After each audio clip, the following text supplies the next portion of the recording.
மதுவின் வீட்டில் எப்படியும் நம்ம புள்ள காலேஜ் முடிக்க போறா, அப்படியே அவ கல்யாணத்தையும் முடிச்சிட்டோம்னா ரொம்ப சந்தோஷங்க என்றாள் மதுவின் அம்மா கல்யாணி.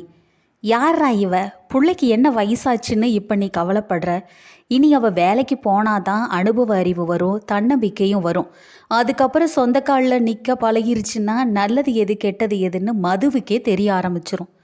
ஒத்த பிள்ளைய பெற்று வச்சிருக்கோம்டி, அதுக்கு எதெல்லாம் எதிர்காலத்தில் துணையாக இருக்கும்னு பார்த்து மெதுவாக செய்யலாம்டி என்றார் மதுவின் அப்பா சுந்தர்.